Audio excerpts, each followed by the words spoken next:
My name is Dr. Mayachin Washington. I'm 36 years old. I'm a hematologist and the director of the bone marrow transplant unit at Seattle Grace St. Jude Center for Advanced Medicine. And 3 weeks ago, I received a letter that shattered everything I thought I knew about who I am. The letter came in a cream-colored envelope. Heavy paper. Real ink. The kind of stationery that costs more per sheet than I spent on groceries during my first year of medical school. It was addressed to Maya Chen at my hospital address, not my home, which meant someone had done their research. I opened it in my office between patients. A protein bar in one hand, coffee getting cold on the desk. The kind of ordinary Tuesday that turns extraordinary without warning. Dear Maya. You don't know us. We've known about you for 36 years. We've watched you from a distance. We've celebrated your achievements, cried at your graduations we couldn't attend, and carried the weight of a decision that has haunted us every single day since the moment you were born. We are your biological parents. And we need your help. Your brother, Alexander, your biological brother, is dying. His doctors say his only hope is a bone marrow transplant. And you, Maya, are the only match in the world. Before I go any further, I need you to understand something. I'm not the kind of person who gets letters from long-lost billionaires. I'm the kind of person who gets letters from collection agencies, student loan servicers, and the occasional thank you card from a patient's family. So when I read those words, I did what any rational person would do. I folded the letter, put it back in the envelope, and shoved it in my desk drawer. Then I saw my 2:30 patient, reviewed 3 charts, and pretended the world hadn't just cracked open under my feet. But here's the thing about truth. It doesn't care about your timeline.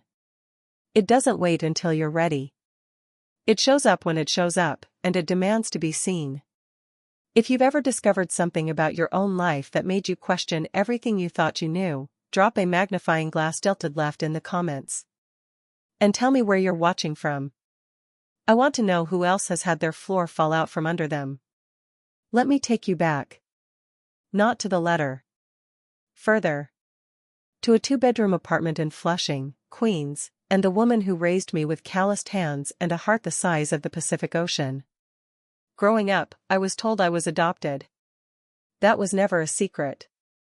My mother, the woman I called Mom, was a Chinese immigrant named Li Na Chen. She worked 12-hour shifts at a dry cleaner 6 days a week.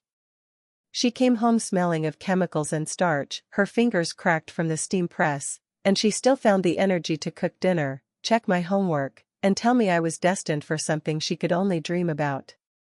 She never told me the circumstances of my adoption. She said it didn't matter where I came from. Only where I was going. We found each other, she'd say, tucking me into bed. That's the only story that matters. And I believed her. For 30 years, I believed her. But there were gaps. Invisible fault lines that I learned to stop stepping on. No baby photos before 6 months old. No birth certificate in the family safe. When I needed a passport for a high school trip to Canada, Mom produced a document that looked different from my friends, issued later, with a note about late registration. She brushed it off. Paperwork got lost, she said. You know how these things are. I didn't know. But I didn't ask again. When I was 12, I found a newspaper clipping tucked inside a copy of Little Women on her bookshelf. The headline was faded, the paper yellowed, hospital investigation, records of infant placement questioned. I brought it to her at the kitchen table.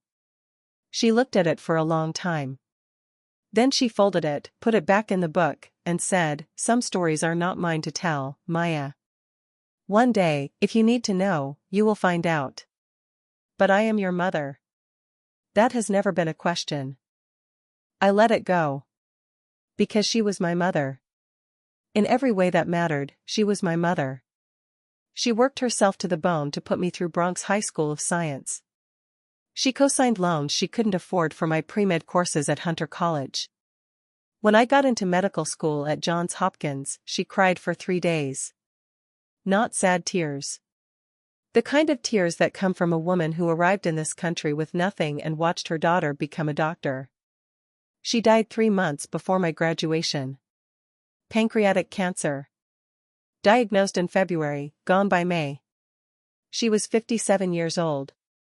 She'd known for 6 months before she told me. Didn't want to distract me from my rotations. The last thing she said to me was, "You are exactly who you were meant to be, Maya. Don't let anyone tell you different. Not even the truth, when you find it. When you find it. Not if. When." She knew. Somehow, wherever she came from, whatever she knew about how I ended up in her arms, she knew that one day the other shoe would drop. And she wanted me to be ready. I wasn't ready. Let me tell you about the life I built. Because before that letter, I thought I knew exactly who I was. I completed my residency in internal medicine at Massachusetts General. I did my fellowship in hematology at MD Anderson in Houston. I specialized in bone marrow transplantation because I liked the math of it, the precision, the genetic lottery, the way one person's cells could become another person's cure. I liked that I could take something as small as stem cells and use them to rebuild a body from the ground up. I moved to Seattle 6 years ago to head the transplant unit at St. Jude's Center. It's one of the best in the country. We do 200 transplants a year. I've held the hands of parents who watched their children survive, and I've held the hands of parents who watched their children slip away. I've learned that medicine can do miracles, but it can't fix everything. What it can fix: blood cancers, aplastic anemia, genetic disorders that used to be death sentences. If you have a willing donor, I can give you a future. I know the system inside and out. I know that matches are most likely among siblings. I know that the odds of finding an unrelated match are about 1 in a million. I know that every day, people die waiting for a donor who never comes. I never thought I'd be someone's 1 in a million. I never thought I had siblings. After Mom died, I tried to find out more about my adoption. I requested my original birth certificate from New York State. What came back was a document with my name, my birth date, March 14, 1988, and a blank space where my birth parents' names should have been. There was a note attached, original birth record sealed by court order. No further information available. I hired a private investigator. She spent 6 months chasing dead ends. The adoption had been handled through a private agency that no longer existed. The hospital where I was born, St. Catherine's in White Plains, had closed in 1995. Records were lost or destroyed, depending on who she talked to. She called me one night with something in her voice I hadn't heard before. Hesitation. "Maya," she said, "there's something strange here. The agency, the hospital, the sealed records, this wasn't a standard adoption. Someone with a lot of resources made sure this paper trail disappeared. Who? I don't know. But whoever it was, they weren't just hiding a birth. They were hiding something else." I thanked her, paid her final invoice, and let it go. I had a career. I had patience. I had a life that didn't need ghosts. That was 7 years ago. Now the ghosts had found me. The letter sat in my drawer for 3 days. On the 4th day, I pulled it out during my lunch break and read it again. Then a 3rd time. Then I Googled the name at the bottom, Harrison Sterling. The search results filled my screen. Harrison Sterling 3. Net worth, $4.7 billion. Sterling Industries, pharmaceuticals, biotech, medical devices. His face was on the cover of Forbes 3 years ago. His wife, Eleanor Sterling née Ashworth, came from old Connecticut money. Old enough that their family name was on the side of a hospital at Yale. They had 3 children, according to the profile. Alexander, the eldest. Then twins, Charles and Victoria. All in their late 30s. All educated at the best schools. All photographed at galas, charity events, and the kind of parties that get written up in town and country. 3 children. Not 4. I searched again. Scrolled through profiles, society pages, business journals. Nowhere. No mention of a fourth child. No mention of an adoption. No mention of me. I was a ghost in their story. A paragraph that had been edited out. I went back to the letter. This time, I read the second paragraph with different eyes. We know you have questions. We know you may not want to hear from us. We know we have no right to ask you for anything. But Alexander has been fighting leukemia for 18 months. He's had 2 rounds of chemotherapy. He's been in remission twice, and twice it's come back. His doctors say he needs a transplant within the next 8 weeks, or you were tested for the National Marrow Donor Program during your fellowship. We know this because your file came up as a match when Alexander's doctors searched the registry. We didn't ask them to look for you. The system did what the system does. But when we saw your name, your real name, the one your mother gave you, we knew. We knew we couldn't stay silent any longer. We are not asking you to forgive us. We are not asking you to be our daughter. We are asking you to save your brother's life. And after that, if you never want to see us again, we will respect that. But please. Please. He doesn't know we're writing this. He doesn't know you exist. We wanted to tell you first, to give you the choice, before we add another weight to his shoulders. He's a good man, Maya.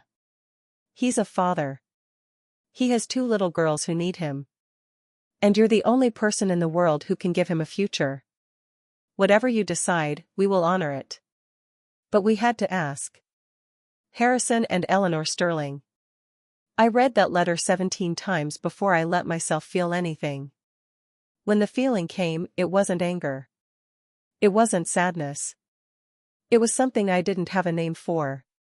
Something cold and sharp, lodged right behind my sternum. $4.7 billion. 3 children photographed at galas. A pharmaceutical empire built on medical technology. And somewhere in the middle of it all, a baby who was given away. A baby whose records were sealed. A baby who grew up in a 2-bedroom apartment in Queens, watching her mother's hands crack open from the dry cleaning chemicals. They knew about me. They said they'd watched from a distance.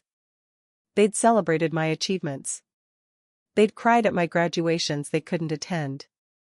If they knew, why didn't they come? Why didn't they find me after Mom died? Why didn't they reach out when I was struggling through med school, taking out loans I'm still paying off, eating ramen for weeks at a time so I could afford my textbooks? They had $4.7 billion. And I had nothing. I had Mom. That's what I had. I had a woman who worked herself to death to give me a chance. I had a woman who held my hand through every failure, celebrated every small victory, and never once made me feel like I wasn't exactly who I was supposed to be. What did the Sterlings give me? A sealed record. A missing file. A lifetime of questions I'd learned not to ask. I put the letter back in the drawer. I saw my patients. I went home. I fed my cat, a fat orange tabby named Calcifer who has no respect for my professional accomplishments. I sat on my couch in the dark and stared at the ceiling. The next morning, I called the number at the bottom of the letter. A woman answered on the first ring. Hello? Mrs. Sterling, I said. This is Maya Chen. I received your letter. Silence. Then a sound I didn't expect. A sharp intake of breath. A muffled sob. Oh my God, she whispered. You called. I have questions, I said. And I'm not agreeing to anything until I have answers. Anything, she said. Anything you want to know. We'll tell you everything. I want to know why, I said. Why you gave me away. Why you kept me a secret. Why you waited until you needed something from me to reach out. She didn't answer right away. When she did, her voice was small. Broken. Can we meet? She asked. Please. Let us explain in person. We owe you that much. I thought about it. I thought about Mom. I thought about the newspaper clipping in the copy of Little Women. I thought about the sealed records and the missing files and the private investigator who said someone with resources had made sure I stayed hidden. Where? I said. Anywhere you want. We'll come to you. We'll come tonight, if you'll let us. I gave her the address of a coffee shop near the hospital. Neutral ground. Somewhere I could leave if I needed to. I'll be there at 7, I said. Don't bring anyone else. Just the two of you. Thank you, she said. Thank you, Maya. You don't know what this means. I hung up before she could say anything else. Calcifer jumped onto my lap, purring, oblivious to the earthquake happening inside my chest. I sat there for a long time. My mother's face floated in front of me. Her cracked hands. Her tired smile. Her voice, telling me I was destined for something she could only dream about. You are exactly who you were meant to be, Maya. Don't let anyone tell you different.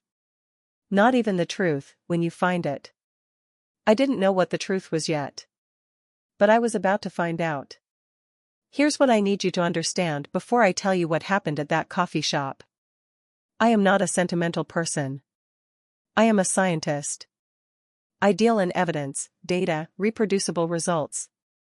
I don't believe in fate or destiny or cosmic justice. I believe in stem cells and HLA typing and the statistical probability of a match. But I also believe in my mother. In Li Na Chen, who arrived in this country with nothing and built a life for herself and a stranger's baby. Who never once made me feel like I was anything less than the center of her universe. Who died before she could tell me the one secret she'd carried her entire life. When she said the truth would find me, she knew what she was talking about. And I know, she would have wanted me to hear them out. Not for them. For me.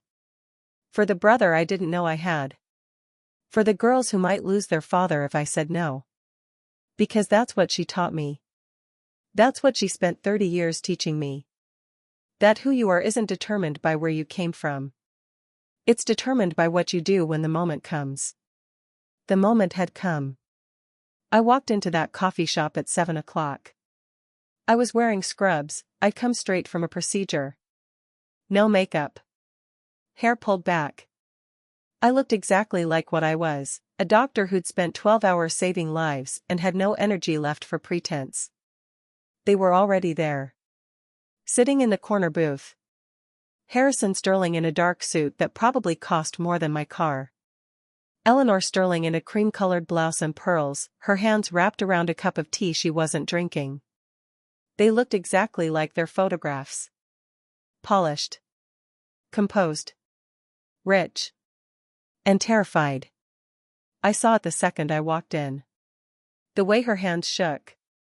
The way his jaw tightened. The way they both stared at me like I was a ghost.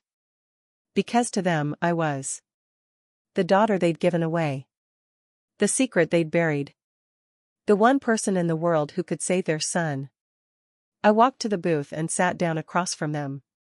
Hi, I said. I'm Maya. Tell me what happened. Eleanor Sterling looked at her husband. He nodded once. She turned back to me, and for a moment, the composed society matron disappeared. What was left was something rawer. Something that had been festering for 36 years. We didn't give you away, she said, her voice cracking. We were told you died. Okay, I need to pause here. Because that sentence changed everything. And I want you to think about what you would have done in that moment. Imagine you've spent your whole life believing you were given away. That you weren't wanted. That your biological parents made a choice, a clean, surgical cut, to remove you from their lives. And then, 36 years later, they sit across from you and say, we were told you died. What do you say? What do you feel? Do you believe them? Do you walk away? Drop your answer in the comments. And if you think my biological parents are telling the truth, type truth. If you think they're lying to get what they want, type lies. Let me take you back to that coffee shop. 7 o'clock on a Tuesday night. The kind of place that plays indie music too loud and charges $7 for a latte. I was sitting across from two strangers who claimed to be my parents, and the woman, Eleanor Sterling, had just told me I wasn't given away. I was supposed to be dead. I stared at her for a long moment. Then I did something that surprised us all. I laughed. Not a happy laugh. The kind of laugh that comes out when your brain hits a wall and doesn't know what else to do. Dead, I said. You thought I was dead. Harrison Sterling spoke for the first time. His voice was lower than I expected. Gravelly. The voice of a man who'd spent decades in boardrooms, telling people what to do. But there was something underneath it. Something that sounded like grief. We didn't just think it, Maya. We were told it. We were shown paperwork. We held a funeral. We buried an empty casket. The words landed like surgical instruments dropped on a tile floor. Cold. Hard. Impossible to ignore. A funeral, I repeated. You buried an empty casket. Eleanor's hands were shaking so badly she had to put down her tea. We were young. 24 years old. Harrison's father, your grandfather, he ran everything back then. The company, the family, all of it. We were told there were complications during delivery. That you didn't survive. That it was better to grieve quietly and move on. Move on, I said. Like I was a business expense. A line item to write off. Harrison's jaw tightened. That's not. 3 months later, you had Alexander, I continued, my voice flat. Then the twins. And I was the dead baby no one talked about. Eleanor made a sound. Something between a gasp and a sob. You think we didn't talk about you? You think there wasn't a hole in our lives every single day? Every birthday, every holiday, every time I saw a little girl with dark hair and serious eyes, I thought of you. I thought of you every single day for 36 years. She was crying now. Real tears. The kind that ruin makeup and don't care who's watching. If you thought about me every day, I said, why didn't you look for me? Why didn't you question it? Why did it take you 36 years and a dying son to find out I was alive? The silence that followed was heavy enough to feel on my skin. Harrison reached into his jacket and pulled out a folded piece of paper. Old. Yellowed. He slid it across the table. I want you to look at this, he said. And then I want you to tell me if you would have questioned it. I unfolded the paper. It was a death certificate. State of New York, Department of Health. It had my name on it. Maya Sterling. Date of birth, March 14, 1988. Date of death, March 14, 1988. Cause of death, birth asphyxia, complications from umbilical cord prolapse. It had a doctor's signature. It had a hospital stamp. It looked real. It looked like the kind of document you don't question because you don't want to believe someone could fake something so final. I looked up at them. This is how you found out I was alive? The bone marrow registry? Eleanor nodded. Alexander's doctor did a familial search first. Siblings, parents, extended family. When your name came up as a perfect match, we thought it was a mistake. A glitch in the system. Then we saw your birth date. Your full name. Maya Chen. But your middle name, on the registry, it's listed as Lee Maya Lee Chen. My middle name was Lee. My mother's name. My mother's real name, the one she'd carried from China, the one she'd passed to me like a gift wrapped in silence. Lee was your grandmother's name, Eleanor said softly. Harrison's mother. She died 6 months before you were born. We were going to name you Maya Lee, after her. Your mother, the woman who raised you, she kept that name. She knew. Somehow, she knew who you were supposed to be. The room felt smaller. The music, the chatter, the clatter of cups, it all pulled back like a tide. She didn't tell me, I said. She never told me anything. Because she was protecting you, Harrison said. and because, I suspect, she was afraid of what we might do if we found out. Who was she? Eleanor asked. The woman who raised you. We've tried to find out. There's almost nothing in the records. Just a name and an immigration date. I looked at them.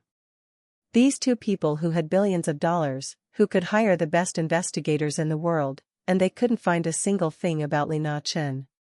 Because she was invisible to people like them. A dry cleaner's assistant from Flushing. A woman who worked 12-hour days and came home smelling of chemicals. A woman who didn't exist on any radar that mattered to the Sterlings of the world. And yet she'd raised me. She'd loved me. She'd made me into someone who could sit across from billionaires and not flinch. Her name was Li Na-chen, I said. She came to this country in 1985 from Fuzhou. She worked at a dry cleaner on Northern Boulevard for 30 years. She died of pancreatic cancer 3 months before I finished medical school. She was the best person I've ever known.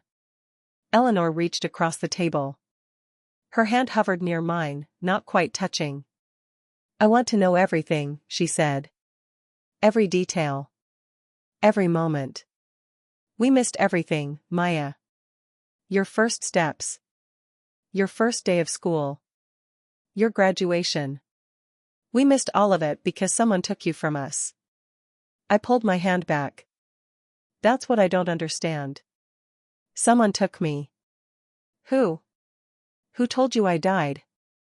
Who signed this death certificate? Who made sure my records were sealed? Harrison and Eleanor exchanged a look.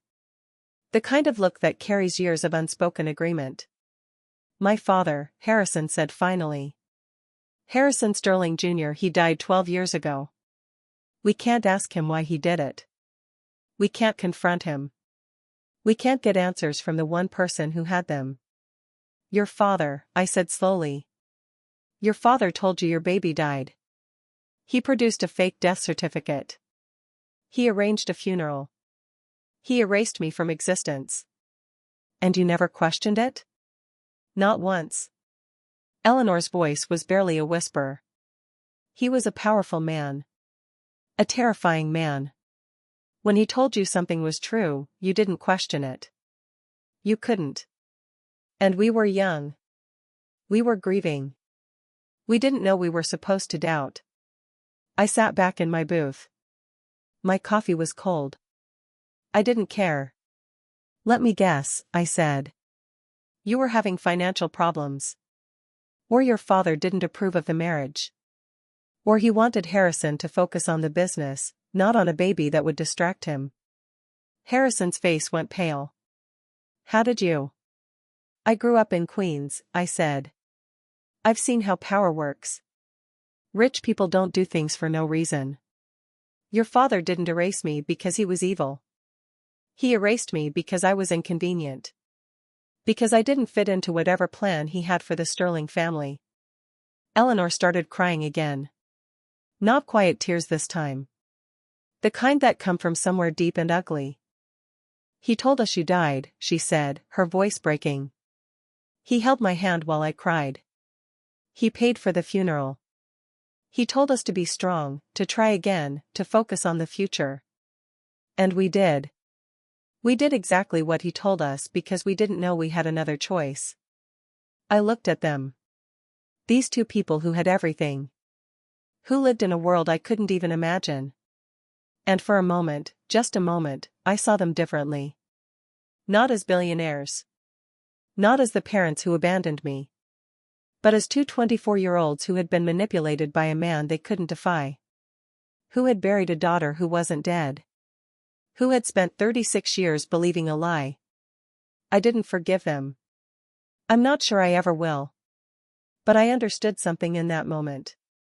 Something my mother, Li Na, had taught me without ever saying the words. Everyone is carrying something. Everyone is broken in their own way. The question isn't whether they hurt you. The question is whether they're willing to carry the weight of what they've done. Eleanor Sterling was sitting across from me, her face wet with tears, her pearls askew, her carefully constructed composure in ruins. She was willing to carry it. She was drowning in it. Tell me about Alexander, I said. The shift in the room was immediate. Eleanor's tears didn't stop, but something in her face changed. Hope. Raw, desperate hope. Harrison leaned forward. His boardroom composure was gone. What was left was a father. Just a father. Alexander is 34, he said. He's a pediatric oncologist. Works at Memorial Sloan Kettering. He married his college sweetheart, a woman named Julia. They have 2 daughters. Eloise is 6. Margot is 3. A pediatric oncologist. My brother, my biological brother, was a pediatric oncologist. A man who spent his days saving children from the disease that was now killing him. When was he diagnosed? I asked. 18 months ago. Acute myeloid leukemia. He went through induction chemotherapy. It worked. He went into remission. But it came back 6 months later. A second round of chemo. Another remission. And then 3 months ago. Harrison stopped. He pressed his hand against his mouth. 3 months ago it came back again, Eleanor finished. His doctor said, the only option now is a transplant. He's been on the registry for 4 months. No matches. Not even a partial. We were running out of time. And then. She looked at me. Then they found you. You didn't tell him about me. It wasn't a question. They'd said it in the letter. Alexander didn't know I existed. We wanted to talk to you first, Eleanor said. We didn't want to put that weight on him. He's been through so much already. The chemo, the isolation, the fear of leaving his girls without a father. If we told him there was a donor, a sister he never knew, and then you said no. She couldn't finish the sentence. You're his only match, Harrison said. The doctors said it's almost unheard of. An unrelated match is 1 in a million. A sibling match, when the sibling is a perfect match, that's rare, too. But you're a perfect match. They said it's like finding a needle in a stack of needles. I understood the science. I understood it better than they did. I'd spent my career explaining to families exactly what they were explaining to me now. A perfect match. A sibling. The best possible outcome for a patient who'd run out of options. But I wasn't just a match. I was a person. A person with a life, a career, a history. A person who'd spent 36 years being someone else's daughter, someone else's doctor, someone else's everything. And now I was supposed to be someone's sister. I need to think about it, I said. I need time. Eleanor nodded quickly. Of course. Of course. Take whatever time you need. There's something else, Harrison said. He pulled another piece of paper from his jacket. This one was newer. Clean. It had a letterhead I recognized, Sloan Kettering's bone marrow transplant unit. Alexander's doctors want to meet with you. They want to explain the procedure, the timeline, the risks. They want to make sure you understand everything before you make a decision. I took the paper. It had a phone number and an email address. I'll think about it, I said again. I stood up. My legs felt strange. Like they weren't quite attached to the rest of me. Eleanor stood too. She reached for me. Then stopped herself. Her hand hung in the air between us. I know we don't have the right to ask you for anything, she said. I know we haven't earned anything from you. But Maya, she paused. Swallowed. When you think about this, when you make your decision, I want you to know something. I didn't give you away. I never would have given you away. You were taken from me. And I have spent 36 years mourning a daughter who wasn't dead. I will spend the rest of my life trying to earn back what I lost. Even if you never let me. Even if you take the test and walk away and never speak to us again. I will spend every day of my life grateful that you exist. That you're alive. That somewhere, somehow, you became this extraordinary woman who saves lives for a living. I didn't say anything. I couldn't. Something was stuck in my throat. Something that felt like a lifetime of questions and a childhood of silence and the ghost of a woman who worked herself to death to give me a chance. "I'll call you," I said.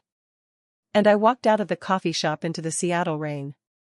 I didn't call them the next day. Or the day after that. I went to work. I saw patients. I reviewed charts. I stood in the OR during a stem cell harvest and watched the apheresis machine do its slow, methodical work. A donor, a young woman, maybe 25, was lying on the bed, watching TV, while her cells were collected in a bag that would go to a stranger across the country. She was someone's match. Someone's 1 in a million. She didn't know the person on the other end. She might never meet them. But she was saving a life. I thought about that. About the thousands of donors in the registry. People who signed up without knowing if they'd ever be called. People who gave their cells to strangers because someone, somewhere, needed them to live. I was a stranger to Alexander Sterling. He didn't know I existed. He didn't know that the woman who raised me was a dry cleaner's assistant from Queens who died before she could tell me the truth.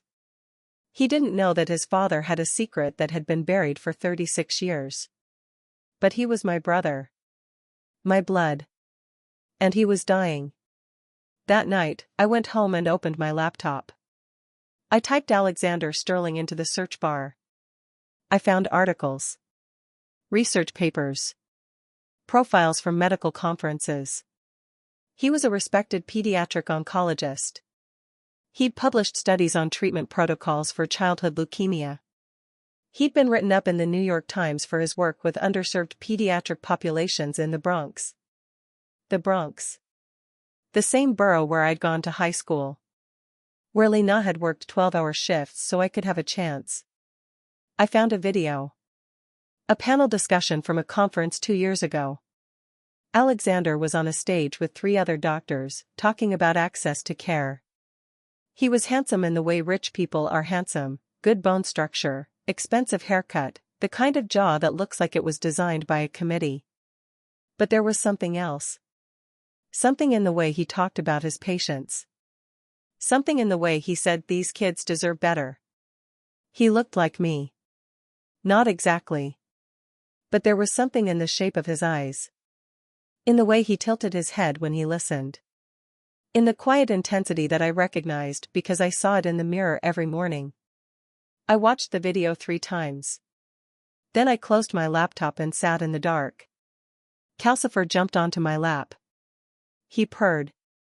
He didn't care about billionaires or death certificates or brothers I'd never met. He cared about dinner and chin scratches and the warm spot on the couch. I scratched his chin. "What do I do?" I asked him. He purred louder. It wasn't an answer. But it was something. I called the number on the paper the next morning. A woman answered. "Dr. Sterling's office." "This is Dr. Maya Chen," I said. "I'm calling about the bone marrow transplant consultation. For Alexander Sterling." There was a pause. Then, "Dr. Chen." "Yes. We've been expecting your call. I'll transfer you to the transplant coordinator." The next voice was brisk, efficient, the voice of someone who managed logistics for a living. "Dr. Chen. Thank you for calling. We've been hoping to hear from you." "I'm not making any decisions yet," I said. "But I want to understand the process. I want to meet with the team." "Of course. We've set aside time tomorrow at 2 p.m. Virtual consultation, if that works for you. Dr. Park will be leading the discussion. He's the attending on Alexander's case." "That works. One more thing, Dr. Chen." The coordinator's voice softened. "Alexander doesn't know about this call. About you. We're respecting the family's request to wait until you've made a decision. But I want you to know, he's a good man. He's been a doctor here for 8 years. Everyone on this floor knows him. Loves him. We're all hoping. I hung up. I sat at my kitchen table, looking at the rain through the window. Seattle in March. Gray and wet and familiar. I thought about Alexander. About the video I'd watched, the way he'd talked about his patients. About the two little girls who might lose their father. About the woman, Eleanor, who had spent 36 years mourning a daughter who wasn't dead. And I thought about Lena. About her cracked hands. About the way she'd said we found each other like it was the most important thing that had ever happened to her. She'd chosen me. She'd taken a baby that wasn't hers, a baby that had been erased from existence, a baby that no one else wanted, and she'd made me her whole world. What would she want me to do? I already knew. She'd want me to save him. Not because of the Sterlings. Not because of the money or the name or the guilt. Because he was a person. Because he was a father. Because she'd raised me to be someone who didn't let people die when I had the power to save them. I picked up my phone.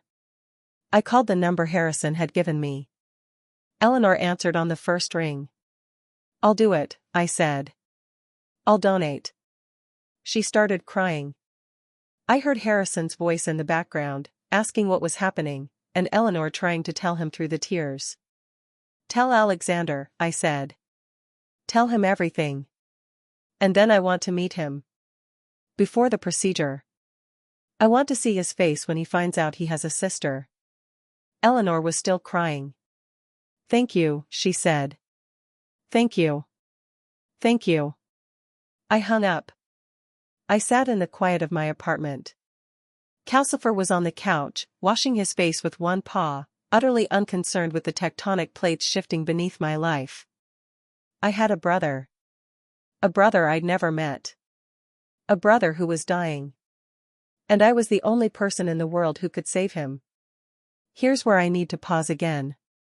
Because what happened next, the phone call with Alexander, the moment he learned he had a sister, the first time I saw his face on a video screen, that's where this story becomes something I still don't have words for.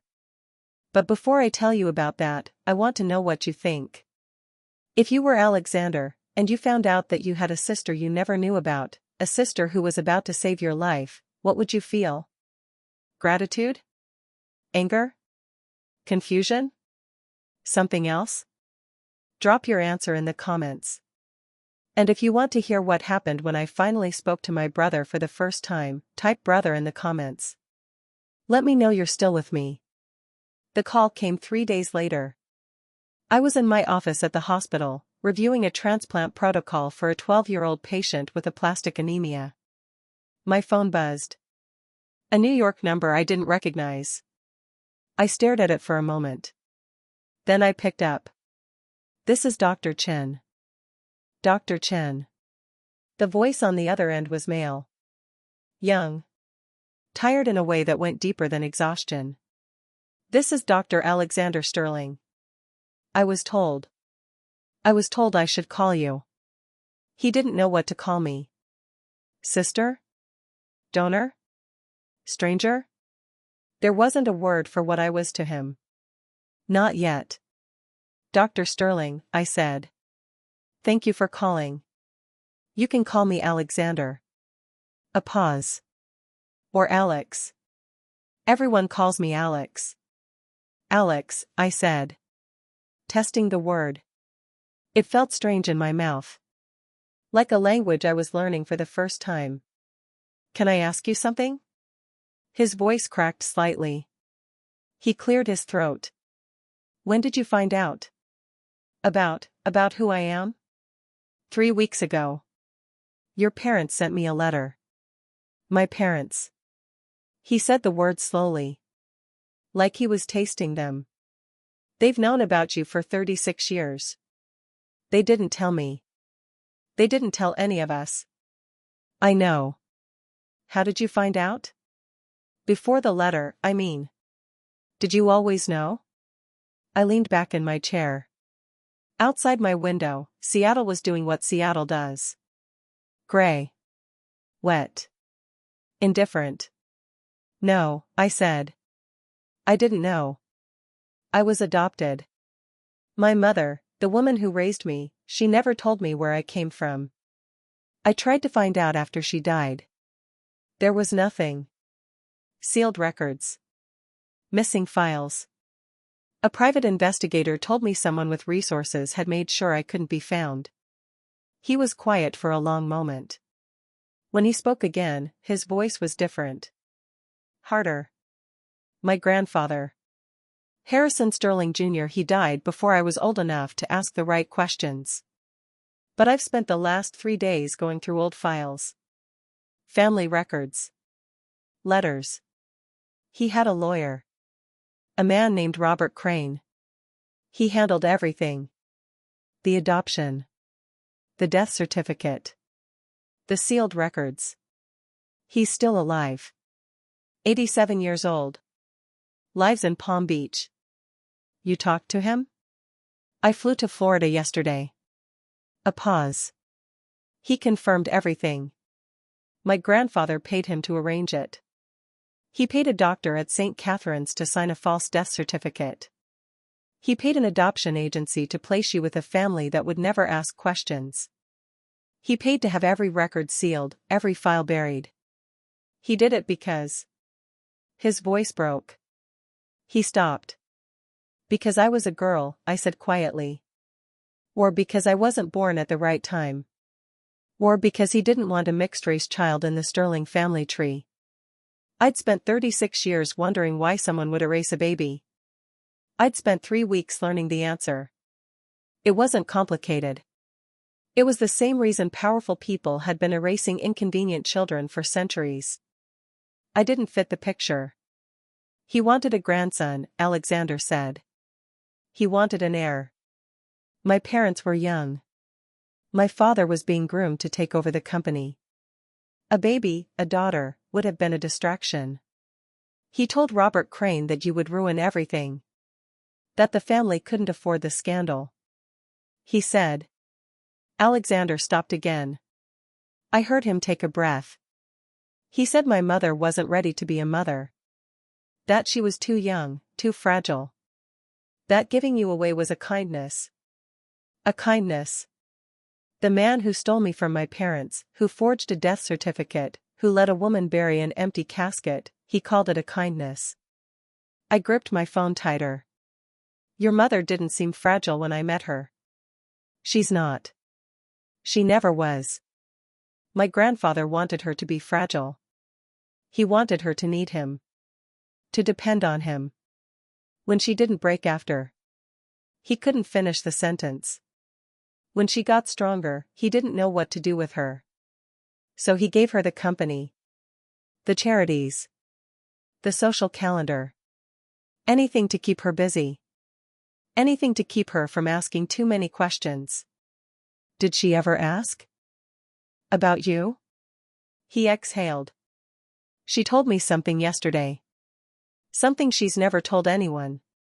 When I was born, 3 months after you, she held me in the hospital and she said to my father, I want to see her. I want to see where they put her. My father told her you were gone. That the family who took you didn't want contact. That it was better for everyone if she let it go.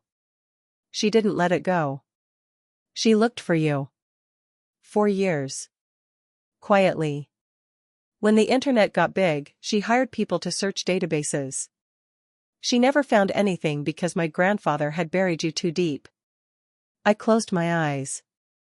I saw Eleanor Sterling in that coffee shop, her hands shaking, her pearls askew, her face wet with tears. She'd been looking for me. All those years. While I was in Queens, while I was studying for them cats, while I was holding Lena's hand in a hospital room as she died, someone was looking for me. I didn't know, I said. I didn't know anyone was looking. How could you? He made sure you wouldn't. Alexander's voice was raw. My grandfather stole you from us. He stole you from me. I could have had a sister. I could have known you. I could have, he stopped. I heard him breathing. Slow. Deliberate. I'm sorry. I'm not. I'm not angry at you. I'm angry at him. And I'm angry at myself for not finding you sooner. For not asking more questions. For letting my parents tell me you were a stillbirth and accepting it like it was just another sad fact of life. I thought about my mother. About Lena. About the newspaper clipping she'd hidden in the copy of Little Women. About the way she'd said you are exactly who you were meant to be. She knew, I said suddenly. My mother. The woman who raised me. She knew who I was. She knew I was a Sterling. What makes you say that? Because she gave me your grandmother's name. Maya Lee was your grandmother's name. She kept it. She passed it to me. She wanted me to have something from the family I was taken from. Even if she couldn't tell me why. Alexander didn't speak for a long moment. When he did, his voice was thick. I want to meet you.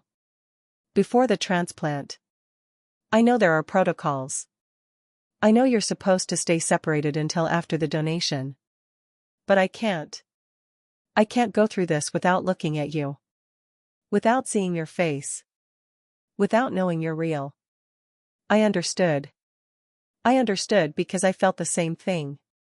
A woman I'd never met had spent 36 years looking for me. A brother I didn't know existed was dying.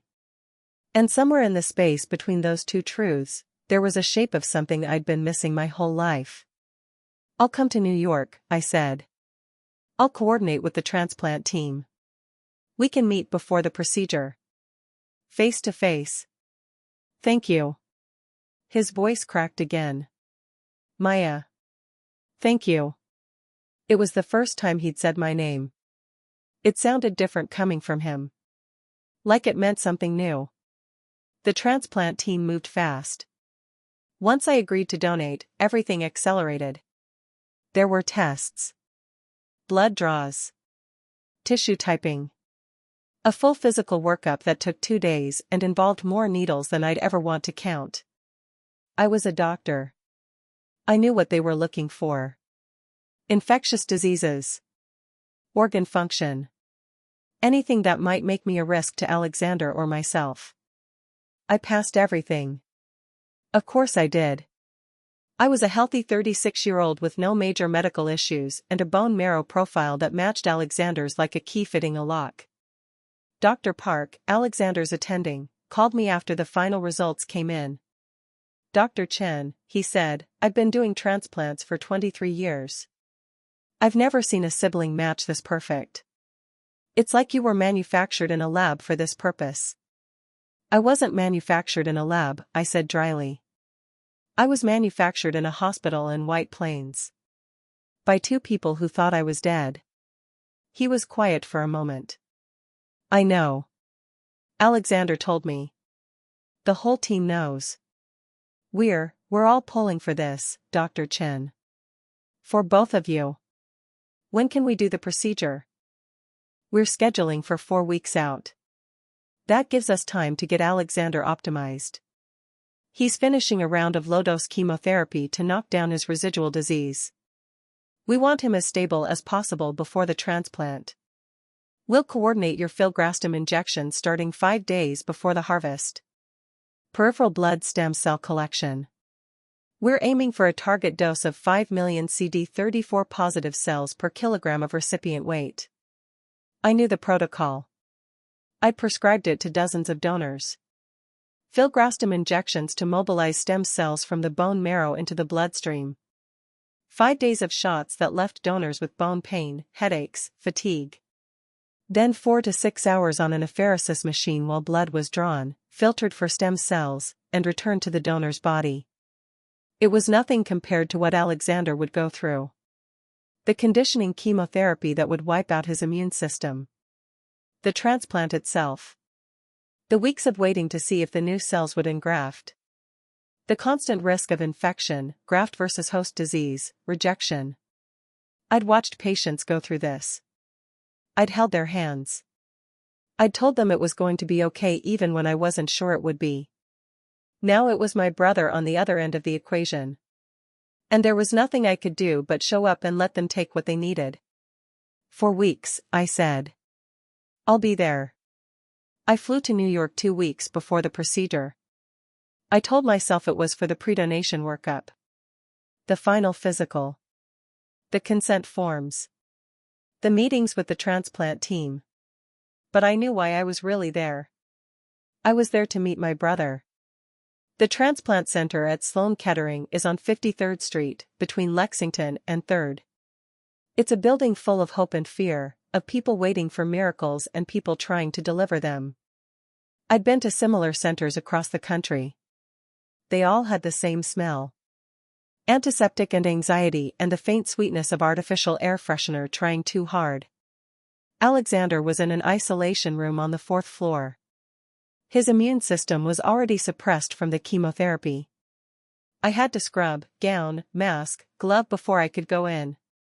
Standard protocol for anyone entering a neutropenic patient's room. But it felt different this time. Like I was putting on armor to meet someone I should have known my whole life. The nurse at the station smiled at me. "You must be Dr. Chen. Dr. Sterling's been watching the door for the last hour." I nodded. My throat was tight. I'd performed surgeries that lasted 14 hours. I'd told families their children were dying. I'd walked into courtrooms, boardrooms, emergency rooms full of chaos. But walking into that room was the hardest thing I'd ever done. The door opened. The room was small, private, the kind of isolation room reserved for transplant patients. There was a bed, a chair, a window that looked out at the gray Manhattan sky. And there was a man sitting on the edge of the bed, wearing a hospital gown and a knit cap, his face pale and thin, his eyes the same shape as mine. He stood up when I walked in. He was tall. Taller than I expected. His cheekbones were sharp, his arms thin from weight loss, but there was something in his posture that hadn't been broken by the months of treatment. A straightness. A refusal to bend. "Alexander," I said. My voice came out steady. I didn't know how. "Maya." He looked at me for a long moment. Then he did something I didn't expect. He started to laugh. Not a happy laugh. The kind of laugh that comes when something is too big for your body to hold. "You have my eyes. My mother's eyes. I've seen them in the mirror my whole life. And here they are. Looking back at me from a stranger's face." I pulled off my mask. The nurses would probably have a fit, but I didn't care. I wanted him to see me. All of me. "I'm not a stranger," I said. "I'm your sister." He stopped laughing. His face crumpled. And then he was crying, and I was crying, and we were standing 3 feet apart in a sterile hospital room, not touching, not speaking, just looking at each other. "How do we do this?" he asked. "How do we make up 36 years in 2 weeks?" "We don't," I said. "We can't. But we can start." He nodded. He wiped his face with the back of his hand. "I have pictures. Of my girls. Eloise and Margot. Do you want to see them?" "More than anything." He reached for his phone on the bedside table. His hands were shaking. From the medication, maybe. Or maybe from everything else. He pulled up photos and handed me the phone. Eloise was 6. Dark hair, serious eyes, a gap-toothed smile. Margot was 3. Blonde curls, round cheeks, the kind of toddler who looked like she was always about to do something she wasn't supposed to. "They're beautiful," I said. "They look like you. They look like Julia. Their mother. She's..." He paused. "She's been sleeping here for 3 weeks. I made her go home last night. She needs to sleep in a real bed. Eat real food. She's been running herself into the ground trying to keep everything together." "You're lucky," I said. "To have someone who runs herself into the ground for you." He looked at me. "You didn't have that. Growing up. You had a mother who worked herself to death for you. But you didn't have anyone else." "I had her. That was enough." "It wasn't enough.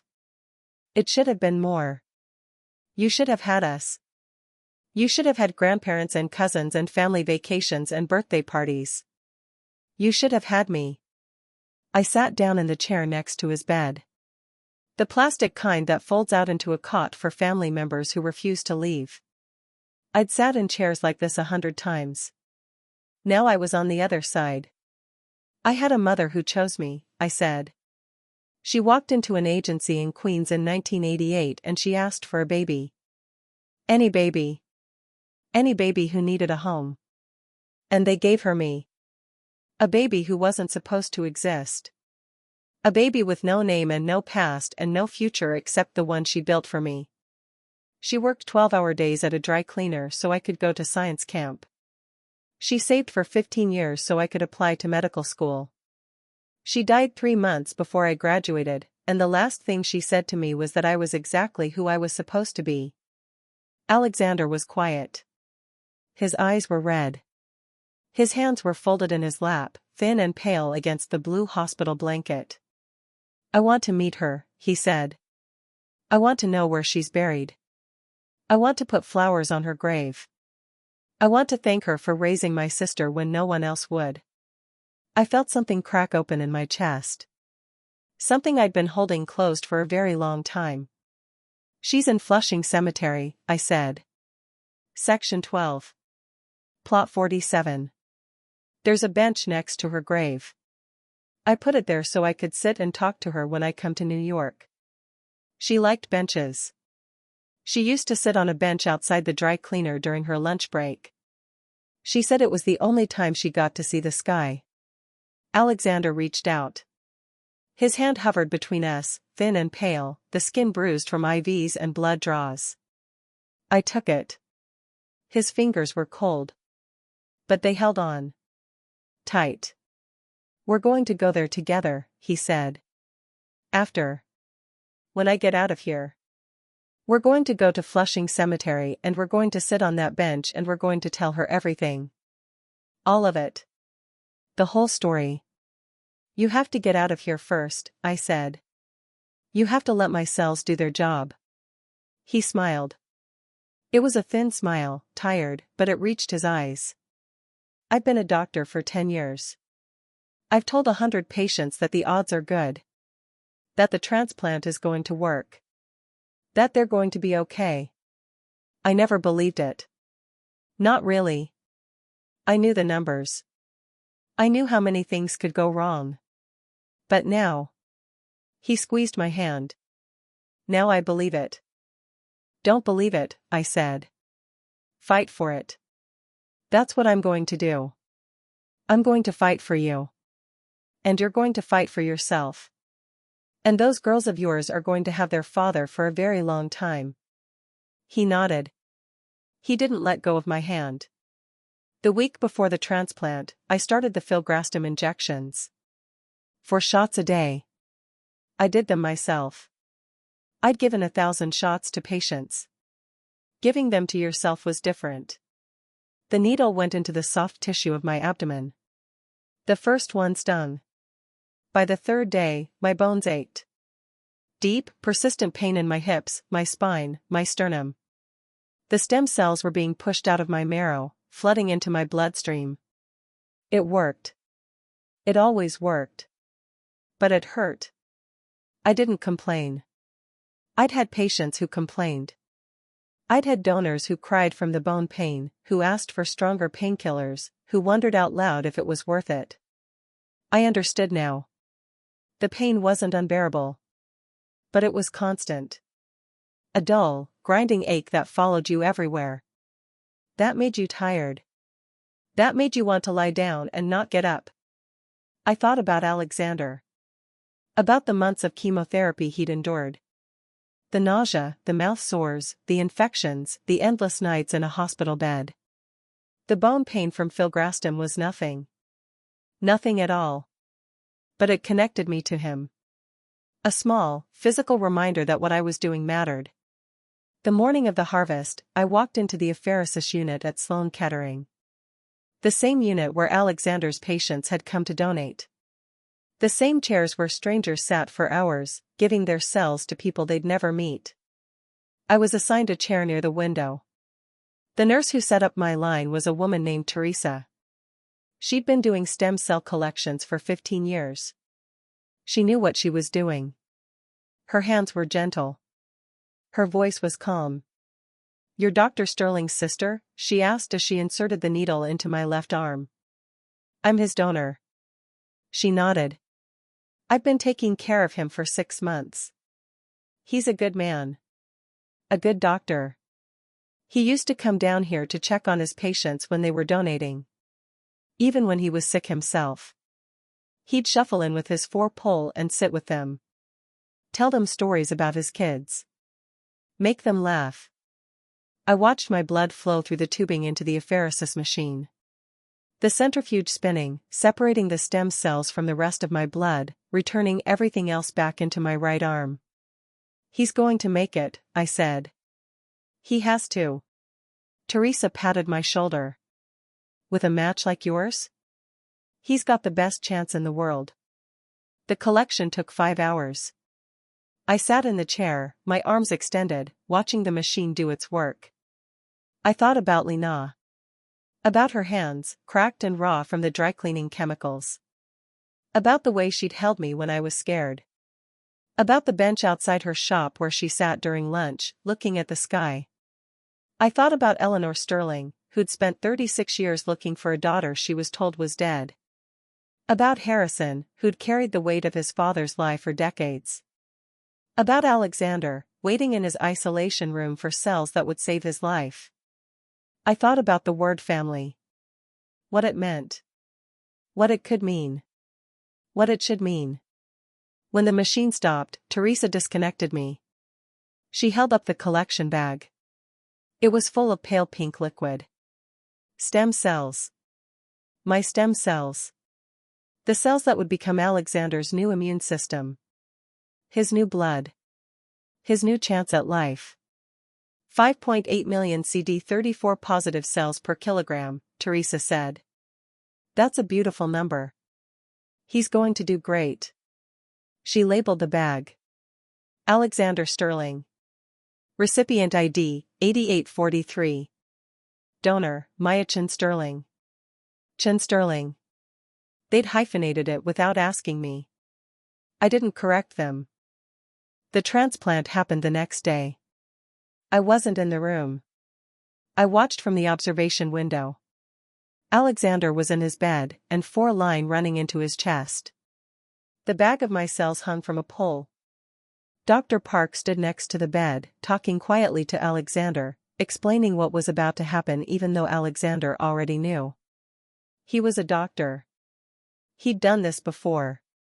But he listened anyway. Nodded. Closed his eyes.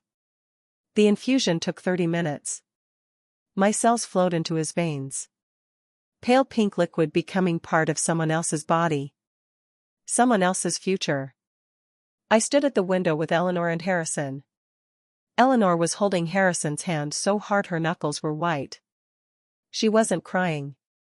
She was past crying. She was in that space where there's nothing left but waiting. Harrison looked at me. "Are you okay?" I was still sore from the filgrastim. My arms were bruised from the needles. I was tired in a way that went deeper than physical exhaustion. "I'm fine," I said. "You don't have to be fine," he said quietly. "You can be whatever you need to be. We're here." I looked at him. This man who'd believed his daughter was dead for 36 years. Who'd carried the guilt of not questioning his father. Who'd spent the last month trying to earn back something he didn't know how to earn. "I don't know what I need to be," I said. "I've never done this before." Eleanor reached out. This time, I let her take my hand. "We haven't either," she said. "But we're going to figure it out. Together." Inside the room, Dr. Park was finishing the infusion. Alexander opened his eyes. He looked toward the window. Toward us. He smiled. A small smile. Tired. Hopeful. I smiled back. I don't know if he could see me through the glass. But I smiled anyway. The waiting began. The first week after transplant is the hardest. Alexander's immune system was gone. Wiped out by the conditioning chemotherapy. My cells were in his bloodstream, but they hadn't yet found their way to his bone marrow. They hadn't started making new blood cells. He was vulnerable. Open to every infection, every complication, everything that could go wrong. I stayed in New York. I told myself it was for the follow-up appointments. The blood tests. The monitoring to make sure my own counts were covered. But I stayed because I couldn't leave. Because Alexander was in a room on the 4th floor, and every morning I woke up and walked to the hospital and sat with him. We talked. About everything. About nothing. About our lives. He told me about growing up in Greenwich, about the pressure to be perfect, about the grandfather who'd erased me from the family tree. He told me about medical school, about meeting Julia, about the moment he held Eloise for the first time. I told him about Queens. About the apartment with the leaky faucet that Lena never fixed. About the science fairs she couldn't attend because she was working. About the day I got into medical school and she cried for 3 hours. She would have liked you, I told him on the 5th day. He was lying in bed, pale, weak, but awake. She would have liked that you're a doctor. That you work with kids. That you chose to help people who don't have anything. Would she have liked that I'm a sterling? He asked. That my family has a pharmaceutical empire built on the backs of people who can't afford their drugs? I thought about it. She would have said that your family isn't you. That what you do with your life is what matters. That's what she taught me. She taught me that you can't control where you come from. You can only control what you do.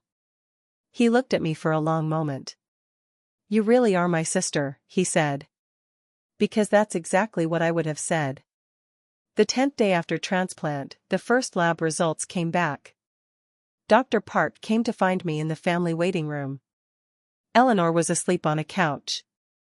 Harrison was reading something on his phone, pretending he wasn't terrified. Dr. Park smiled. It was the first time I'd seen him smile in a week. His absolute neutrophil count is starting to rise. It's low. Very low. But it's rising. The cells are engrafting. Eleanor woke up. She sat up, rubbing her eyes. What does that mean? It means the transplant is working, Dr. Park said. It means your daughter's cells are doing exactly what they're supposed to do. Your daughter.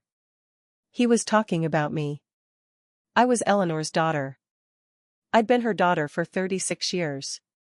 She just hadn't known I was alive. Eleanor looked at me. Her face was wet. She didn't try to hide it this time. Maya, she said. Thank you. I don't have words. I don't have anything big enough to say. You don't have to say anything, I said.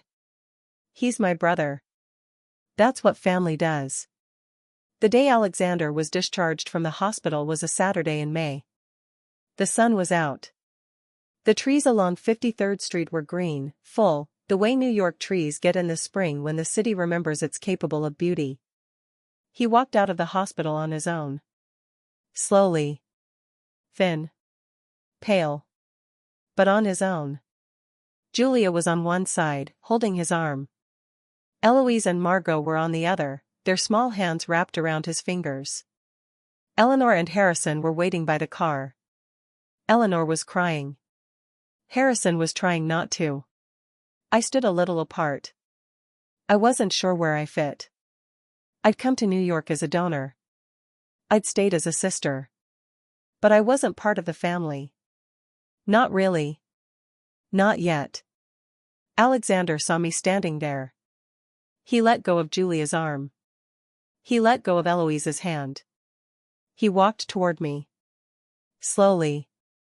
Carefully. Like a man who was still learning how to use his body again.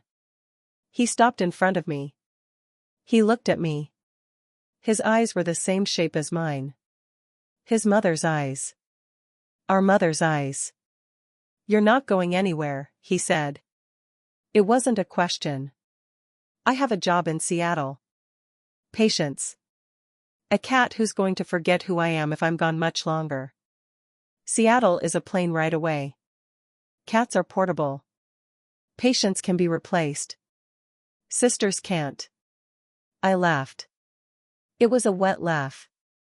The kind that comes out when you're trying not to cry. You've been a doctor too long. You sound like you're giving a diagnosis. He smiled. I am. You have a condition, Maya. It's called being part of this family. The treatment is regular visits, frequent phone calls, and mandatory attendance at every birthday, holiday, and school play. The prognosis is excellent. But only if you comply. I looked at him. This man who'd been dying a month ago. Who'd had my cells flowing through his veins. Who carried a piece of me in his bone marrow now, and always would. Fine, I said. I'll comply. But on one condition. What's that? You take me to Flushing Cemetery. You and me. Today. We sit on that bench and we tell Lena everything. The whole story. All of it. He reached out and took my hand. His fingers were warm this time. Not cold like in the hospital. Warm. I've been waiting to meet her for 36 years, he said. I think today is the perfect day. He turned to the rest of the family. Julia was watching us, Eloise on her hip. Margot was tugging at Harrison's pant leg, asking for a snack. Eleanor was crying openly now, her face in her hands, her shoulders shaking. Give us an hour, Alexander said. We have somewhere to be. Harrison nodded. He understood. Eleanor looked up, her face red and swollen, and she smiled. A real smile. The first real smile I'd seen from her since the coffee shop. Take all the time you need, she said. We'll be here. The cemetery was quiet. The way cemeteries are on Saturday afternoons. Quiet and green and full of people who aren't there anymore. I led Alexander to section 12. Plot 47. The bench was where I'd left it. A simple wooden bench with a small plaque. Lena Chen. 1931 to 2017. Beloved mother. She gave everything so someone else could have everything. Alexander sat down on the bench. He was breathing hard from the walk. The discharge from the hospital didn't mean he was healed. It meant he was stable. The recovery would take months. Maybe years. Some things would never fully recover. I sat down next to him. We were quiet for a moment. The sun was warm. The grass was green. A bird was singing somewhere in the trees. Tell me about her, Alexander said. Everything. I told him. About the apartment in Flushing. About the dry cleaner. About the way she smelled when she came home at night. About the food she cooked, the way she stretched ingredients to last a whole week, the way she never complained. About the science fairs she couldn't attend because she was working. About the day I got into medical school and she cried for 3 hours. She would have liked you, I said again. She would have liked that you're a doctor. That you work with kids. That you chose to help people who don't have anything. Alexander looked at the grave. At the simple stone marker. At the bench with the plaque. She raised you, he said. She did what no one else would do. She took a baby who'd been thrown away and she made her into a doctor. A woman who saves lives. A woman who saved her brother. He reached over and took my hand. I'm going to do something, he said. When I'm better. When I can work again. I'm going to start a foundation. For adopted children. For kids who get lost in the system. Kids who need someone to fight for them. I'm going to name it after her. The Lena Foundation. No one else is going to get erased. Not on my watch. I looked at him. At this man who'd been dying. Who'd been saved by cells from a sister he didn't know existed. Who was sitting on a bench in Flushing Cemetery, promising to build something that would keep other families from breaking the way ours had. She would have liked that, I said. She would have liked that very much. Here's what I've learned. Family isn't about blood. It's about choice. It's about showing up when it matters. It's about the people who choose you, and the people you choose in return. Leukemia chose me. A baby who wasn't hers. A baby who'd been erased from existence. She chose me, and she gave me everything. Alexander chose me. A sister he didn't know he had. A stranger who turned out to be his best chance at life. He chose me, and he gave me a brother. Eleanor and Harrison chose me. A daughter they'd been told was dead. A woman they'd spent 36 years looking for. They chose me, and they gave me something I didn't know I was missing. A history. A place. A door that had been closed before I was born, finally open. I'm not the wrong daughter. I never was. I'm the daughter who was lost, and then found, and then chose to stay. My name is Dr. Myachin Washington. I'm a hematologist. I'm a donor. I'm a sister. I'm a daughter. And I'm exactly who I was meant to be. The first year after the transplant was measured in small victories. Day 30, Alexander's neutrophil count crossed the threshold that meant my cells had fully engrafted. His immune system was no longer his own. It was mine. Replicated. Multiplied. Fighting for him the way I'd fought for myself my whole life. Day 60, he was discharged from the daily clinic visits. He still went 3 times a week for blood draws, for monitoring, for the endless parade of tests that transplant patients learn to tolerate the way the rest of us tolerate traffic. Annoying. Necessary. Part of the rhythm of survival. Day 90, he held Eloise and Margot without wearing a mask for the first time. Julia sent me a video. The girls were climbing on him like he was a jungle gym, and he was laughing, and his face was pink with health, and I watched it 4 times in my office before I realized I was crying. Month 6, he went back to work. Part-time. Half days.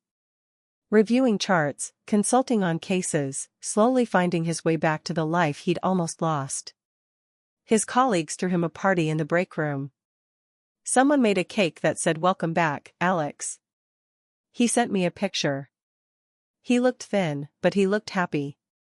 He looked like a man who'd been given something he never expected to have again. Month 9, the Sterling Foundation for Adoptive and Foster Children was announced. Alexander stood at a podium in Midtown Manhattan, surrounded by his family, and told a story he'd never told publicly before. He told them about a sister who was taken before she was born. About a grandfather who made a choice that fractured a family before it could form. About a woman named Leukemia who worked in a dry cleaner in Queens and raised a daughter who would grow up to save her brother's life. He didn't mention me by name. He asked first. I told him he could use my name. He said no. He said some things needed to be protected. Some stories belonged to the people who lived them. She taught me something, he said at the podium. My sister. The woman who saved my life. She taught me that family isn't about who you're born to. It's about who shows up. Who stays. Who chooses you when they don't have to. I watched the video from my apartment in Seattle. Calcifer was asleep on my lap. The rain was doing what Seattle rain does. And I let myself feel something I'd been holding at arm's length for a very long time. Pride. Not in myself. In him. In what he was building. In what we were building together. The invitation came in October. Heavy cream paper. Real ink. The kind of stationery that costs more than I spent on groceries in a month. Eleanor Sterling's handwriting. Looping. Formal. The handwriting of a woman who'd been taught to write thank you notes before she could write her own name. Maya. We're having Thanksgiving at the house in Greenwich. The whole family will be there. Julia and the girls. Charles and his wife. Victoria and her fiancé. Alexander has already threatened to drive to Seattle and carry you here himself if you say no. I know Thanksgiving is complicated. I know holidays carry weight for people who've spent them alone. But I want you to know something. There has been a chair at this table for you for 36 years. I didn't know it. But it was there. Waiting. And now that I know you're alive, I can't bear the thought of another holiday without you. Come home, Maya. Whenever you're ready. For Thanksgiving, or Christmas, or a random Tuesday in March. The door is open. It's been open. We just didn't know how to find you. With all my heart. Eleanor. I read the letter 3 times. Then I called Alexander. You put her up to this, I said. He laughed. I did not. She's been writing that letter for 6 months. She's been rewriting it. Practicing it. She made Harrison listen to her read it aloud 4 times before she was willing to send it. That's excessive. That's Eleanor. She does everything like it matters. Because she thinks everything matters. Including you. I was quiet for a moment. Calcifer had migrated to the windowsill, watching a bird that had made the mistake of landing on the fire escape. I don't know how to do Thanksgiving, I said. I've never done Thanksgiving. What do you mean you've never done Thanksgiving? I meanly not worked on Thanksgiving. Double time. Holiday pay. The dry cleaner was open, and she took every shift she could get. We ate takeout from the Chinese place on the corner. She'd bring home egg rolls and we'd sit on the couch and watch the parade on a 13-inch TV. That was Thanksgiving. Alexander was quiet for a moment. When he spoke, his voice was different. Softer. Then you've never had a real Thanksgiving, he said. You've never had turkey that's been cooking since 6 in the morning. You've never had my mother's sweet potato casserole that she's been making since she was a girl. You've never had my father fall asleep on the couch during the football game while Eloise and Margot try to build a fort out of couch cushions. You've never had that. I've had egg rolls, I said. Egg rolls are good. Egg rolls are not Thanksgiving, Maya. Come. Let me give you a Thanksgiving. Let Eleanor give you a Thanksgiving. You gave me my life. Let us give you a holiday. I looked at the letter again. At Eleanor's careful handwriting. At the way she'd written come home like it was the most natural thing in the world. Fine, I said. But I'm bringing egg rolls. I flew to New York on the Wednesday before Thanksgiving. The airport was chaos. The kind of chaos that only happens during the holidays, when everyone is trying to get somewhere they belong, or somewhere they're supposed to belong. I didn't know which category I fit into. Harrison was waiting at baggage claim. He saw me before I saw him. He was holding a sign that said MAYA in block letters, like I was a diplomat arriving for a summit meeting. He was also holding a bouquet of flowers. Sunflowers. My mother's favorite. Sunflowers, I said, walking up to him. I asked Alexander what your favorite flower was. He said he didn't know. So I called your hospital. I spoke to a woman named Linda in the transplant unit. She said you always have sunflowers on your desk. She said patients bring them to you because you told one of them once that they reminded you of your mother. I stared at him. You called my hospital. To find out my favorite flower. I wanted to get it right. He held out the bouquet. I've gotten a lot of things wrong with you, Maya. I'm trying to get the small things right. So maybe one day the big things won't feel so impossible. I took the flowers. They were perfect. Bright yellow. Full. The kind of flowers that don't apologize for being seen. They're beautiful, I said. Thank you. He picked up my bag. The car's this way. Eleanor is waiting. She's been cooking for 3 days. She fired the chef. She said this Thanksgiving needed to be real. Not catered. Not perfect. Real. Did she fire the chef? She told him to take the week off. Paid. She said she needed to do this herself. She said she'd been letting other people cook for her children for 36 years. She wasn't going to let anyone cook for you. We walked through the airport. Harrison Sterling III, billionaire, carrying my cheap suitcase, holding the door for me, asking if I wanted coffee before we hit the road. He was trying. That's what I realized. He was trying in the way people try when they know they can't undo what's been done, but they want to build something new anyway. Coffee would be good, I said. He smiled. It was a small smile. Uncertain. But it reached his eyes. The Sterling house in Greenwich was not a house. It was a compound. Stone walls. Iron gates. A driveway that went on so long I started to wonder if we'd missed the turn. But when we pulled up to the front door, the house was decorated with construction paper turkeys taped to the windows. Crude. Colorful. The kind of thing a 6-year-old makes at school.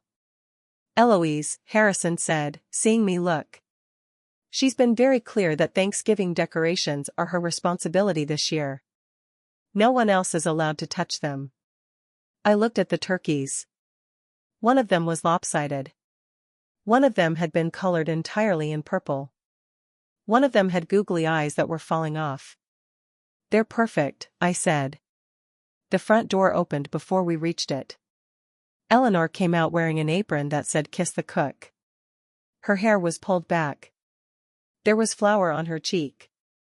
She looked nothing like the polished woman in the coffee shop. She looked like a mother who'd been cooking for 3 days. She stopped when she saw me. Her hands went to her face. "You came," she said. I said I would. She walked toward me. Slowly. Like she was afraid I might disappear if she moved too fast. She stopped a foot away. Close enough to touch. Close enough to see the resemblance I'd never been able to see before. The same eyes. The same shape of the face. The same way of holding ourselves when we were trying not to cry. "I've been practicing what to say," she said. 4 months. I've been practicing. And now you're here, and I don't remember any of it. You don't have to say anything, I said. She reached out and touched my face. Her hand was warm. Her fingers were trembling. "You have my eyes," she said. I always wondered. Who got my eyes? When they told me you died, I used to look in the mirror and think, somewhere, someone is looking at my daughter's face. Someone is seeing my eyes in her. And I will never know who. I didn't pull away. I stood there in the driveway of a house I'd never seen, with a woman I'd met twice, and I let her look at me. "You're here," she whispered. "You're real. You're alive." "I'm alive," I said. "I've been alive for a long time." She nodded. She didn't let go of my face. "I know. I know. And I missed all of it. Every single moment. And I will never forgive myself for that. But I'm going to spend the rest of my life being grateful for the moments I get now. If you'll let me." I looked at her. At the flower on her cheek. At the apron with the stupid joke. At the construction paper turkeys taped to the windows of a house that cost more than everything Lena earned in her entire life. "Let's start with today," I said. "One day. One Thanksgiving. Let's see what happens." She nodded. She let go of my face. She wiped her eyes with the back of her hand. Then she took a breath and became the Eleanor Sterling who ran charities and hosted dinner parties and never let anyone see her fall apart. "There's cranberry sauce on the stove," she said. "It's burning. I need to go." She turned and walked back into the house. Harrison picked up my bag. He was smiling. "That went well," he said. "Did it? She didn't cry in front of you. That's self-control. She's been crying about this for 6 months. In front of me. In front of Alexander. In front of the dog. The dog is exhausted. Does she cry in front of you often?" "She's been crying in front of me for 36 years, Maya. I just didn't always know what she was crying about." We walked into the house. It smelled like turkey and cinnamon and something sweet that I couldn't identify. There were voices coming from the kitchen. Laughter. The sound of children running on hardwood floors. I stopped in the doorway. The kitchen was huge. Restaurant huge. But it was filled with people. Julia was at the stove, stirring something in a pot. Charles, the older twin, was trying to reach a dish on a high shelf while his wife, a woman with kind eyes and a tired smile, told him to use a step stool. Victoria, the younger twin, was sitting at the island with Eloise and Margot, helping them make place cards out of construction paper. And Alexander was in the middle of it all. Standing at the counter, slicing vegetables with the careful precision of a man who'd relearned how to use his hands. He was still thin. Still pale. But there was color in his cheeks. There was life in his eyes. He looked up when I walked in. He saw me. He set down the knife. He walked toward me, around the island, past Julia, past the girls. He stopped in front of me and looked at me for a long moment. "You came," he said. "I brought egg rolls," I said.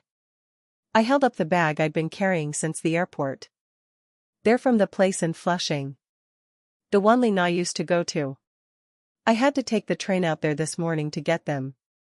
He looked at the bag. Then he looked at me. And then he started to laugh.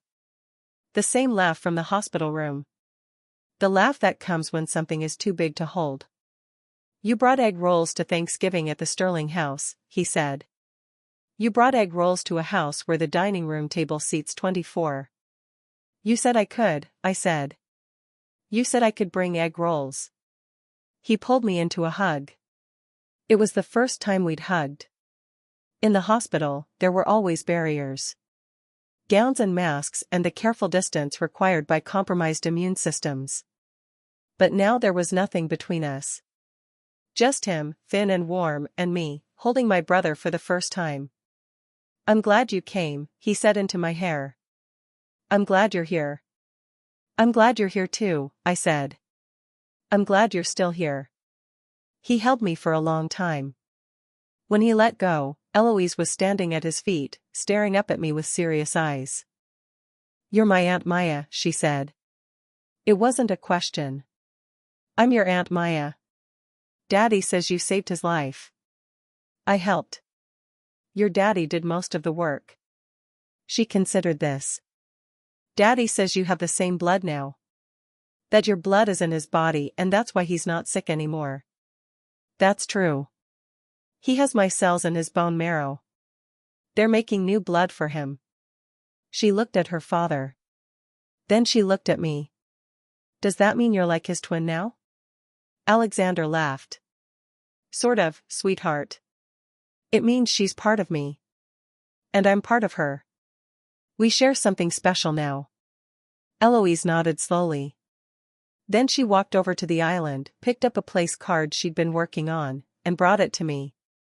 "I made this for you," she said. The place card was made of purple construction paper. It had my name written in wobbly 6-year-old letters. Aunt Maya.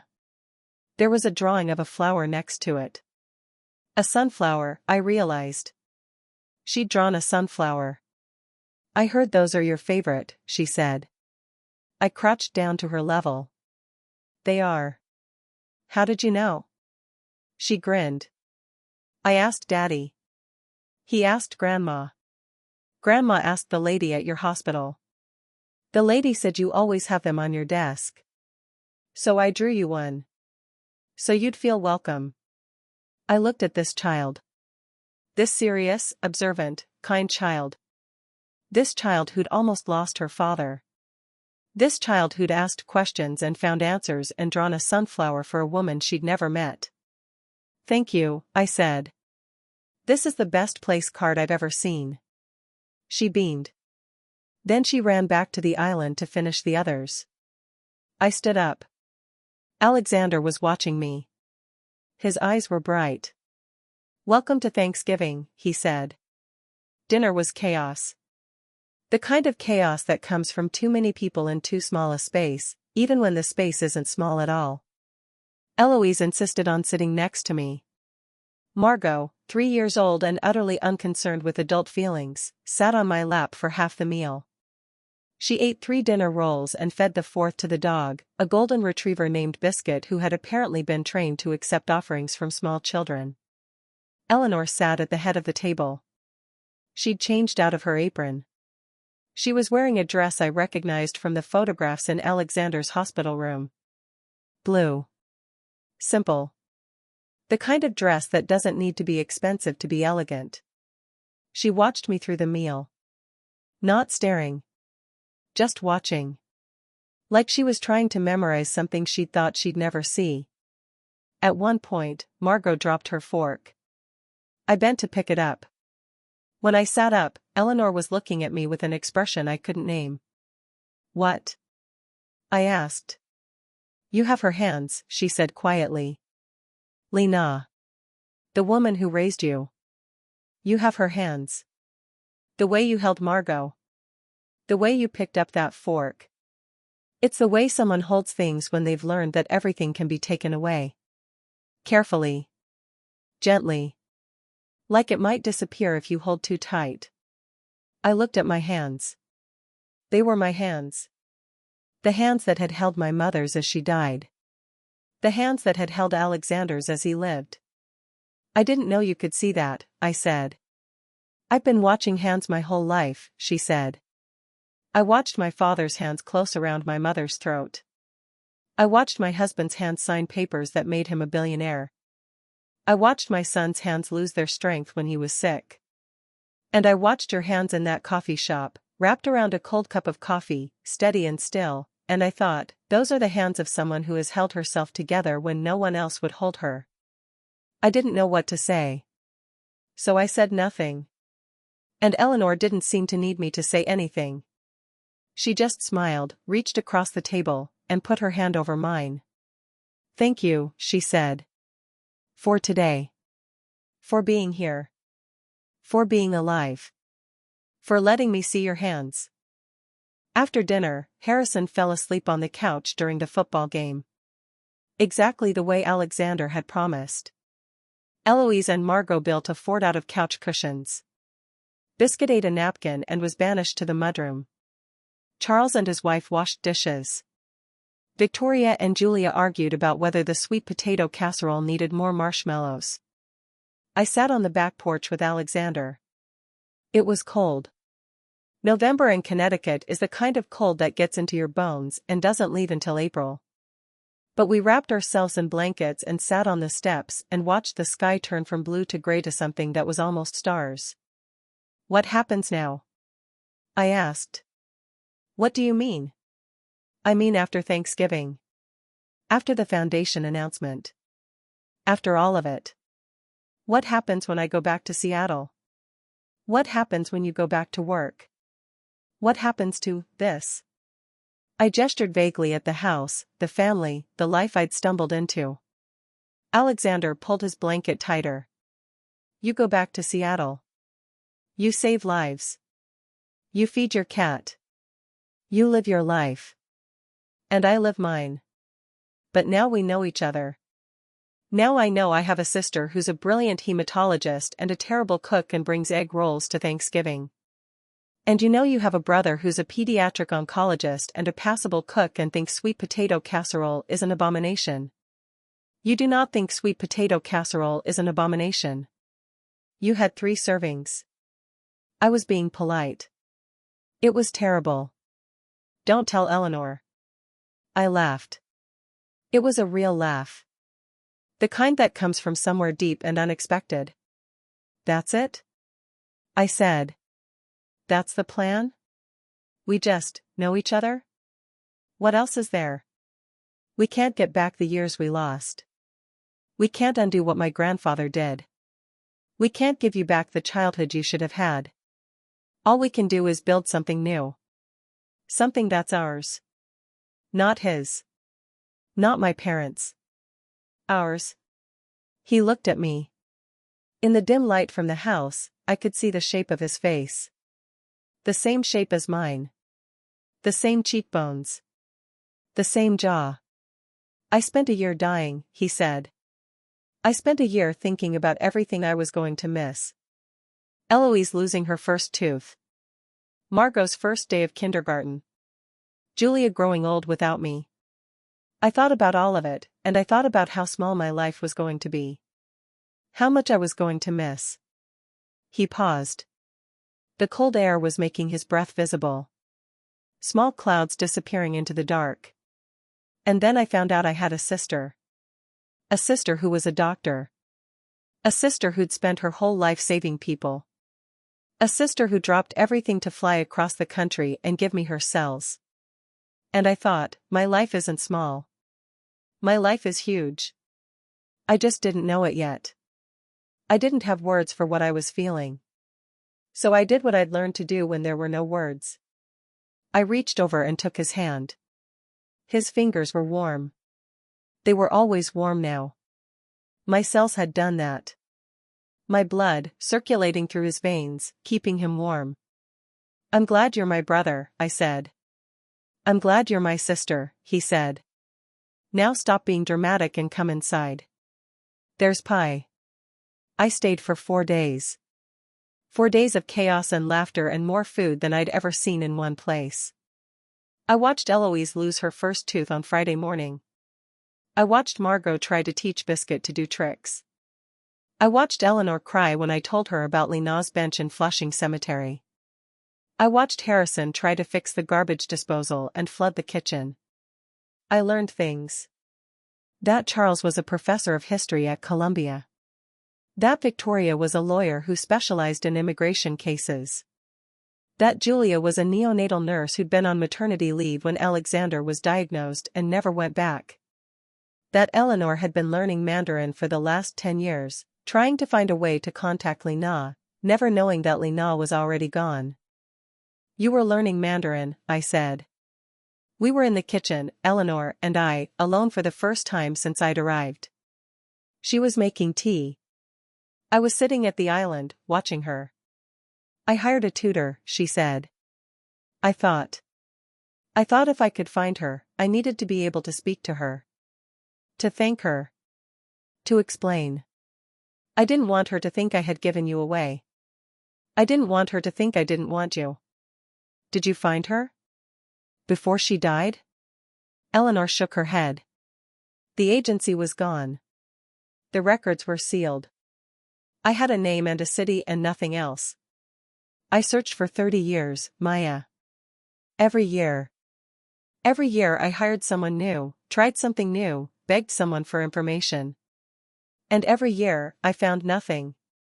She poured the tea. Her hands were steady. She had the hands of a woman who'd learned to be still. Your grandfather was very good at hiding things, she said. He hid you. He hid what he did. He hid his affairs, his debts, the things he did to people who got in his way. He was a terrible man, Maya. And I let him be terrible. I let him tell me my daughter was dead and I didn't fight. I let him bury you and I didn't dig. You didn't know. I should have known. A mother should know. I held you for 6 hours after you were born. 6 hours. And then they took you away for a test, and I never saw you again. And I let them tell me you died without seeing your body. Without holding you one more time. Without saying goodbye. I let them take you from me without a fight. She sat down across from me. Her tea was untouched. Her hands were folded on the table. I will never forgive myself for that, she said. But I'm not asking you to forgive me. I'm asking you to let me try. To let me be something to you. Even if it's not a mother. Even if it's just someone who loves you. Someone who's been loving you from a distance your whole life. Someone who will spend whatever time I have left making sure you know that you were wanted. That you were always wanted. That you were never the wrong daughter. You were the daughter I lost. And now you're the daughter I found. I picked up my tea. It was too hot. I held it anyway. I don't know what to call you, I said. I don't know what you are to me. You don't have to call me anything. You can call me Eleanor. You can call me nothing. You can call me the woman who makes terrible sweet potato casserole. I don't care. I just want you to call me. I laughed. I couldn't help it. She smiled. It was a real smile. The kind that comes from relief. From hope. You're ridiculous, I said. I'm a mother, she said. It's the same thing. I flew back to Seattle on Sunday. Alexander drove me to the airport. He was tired. 4 days of family chaos was a lot for someone 6 months out of a transplant, but he was there. He parked the car and walked me to security. You'll come back, he said. It wasn't a question. I have a job. Patience. A cat. Cats can fly. Patients can be transferred. Jobs can be moved. You're very demanding for a man who was dying 6 months ago. He grinned. I learned from the best. My sister is very demanding. She demanded that I live. So I did. I looked at him. This man who was my brother. Who carried my cells in his bones. Who was going to live because I had chosen to save him. I'll come back, I said. Not forever. But I'll come back. That's all I ask. He pulled me into a hug.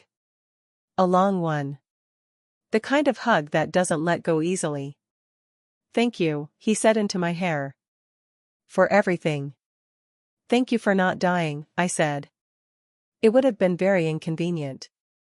He laughed. He let me go. I walked toward security. I didn't look back. I didn't need to. He was there. He would always be there. And I would always be there for him. 6 months later, I moved to New York. It wasn't a decision I made lightly.